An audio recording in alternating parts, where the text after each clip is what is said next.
Dementia এই ৰোগটো পৃথিৱীত ভয়ানকভাৱে বাঢ়িছে বুলি মনোবিজ্ঞানীসকলেও কৈছে।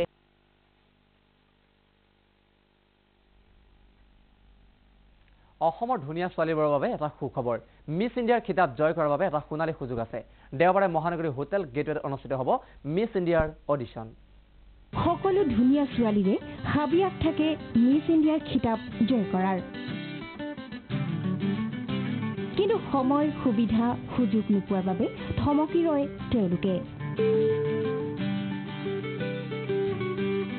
এইবাৰ অসমৰ ধুনীয়া ছোৱালীবোৰৰ বাবে সুযোগ আৰু সুবিধা হাততে আছে। দেওবাৰে পুৱা 9 বজাৰ পৰা আবেলি 3 বজালৈ গুৱাহাটীৰ হোটেল গেটৱে গ্ৰেণ্ডৱেৰত অনুষ্ঠিত হ'ব মিছ ইণ্ডিয়াৰ অডিশ্যন। ইচ্ছুকসকলে সময়ত গৈ অডিশ্যনত অংশ ল'ব পাৰে। পালাছে আয়োজন কৰা মিছ ইণ্ডিয়াৰ মিডিয়া পাৰ্টনাৰ প্ৰাগ নিউজ। দেশৰ 19টা স্থানত অডিশ্যনৰ পাছত 30 গৰাকী শ্বৰ্ট লিষ্টেড হ'ব। তাৰপিছত 6 গৰাকীক চূড়ান্ত পৰ্যায়ৰ বাবে নিৰ্বাচিত কৰা হ'ব।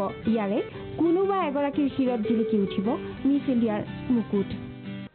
फिलहाल में 30 girls from all over India, 30 लड़की है जो ऑल ओवर इंडिया से आएंगे। 5 रीजनल फाइनल है और एक रीजनल फाइनल 6 लड़कियां होगी और जो 30 टॉप 30 उसमें आएंगे। आशा কৰা হৈছে অসমৰ কোনো এগৰাকী যুৱতীয়ে লাভ কৰক মিছ ইণ্ডিয়াৰ খিতাপ।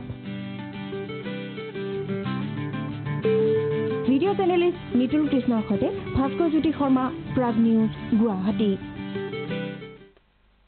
অসমৰ বহু ঠাইতে আছে ভূপেন্দাৰ স্মৃতি, কিন্তু এনে এখন বিশেষ ঠাই আছে য'ত আজিও যেন নীৰৱে শুই আছে আমাৰ ভূপেন্দা।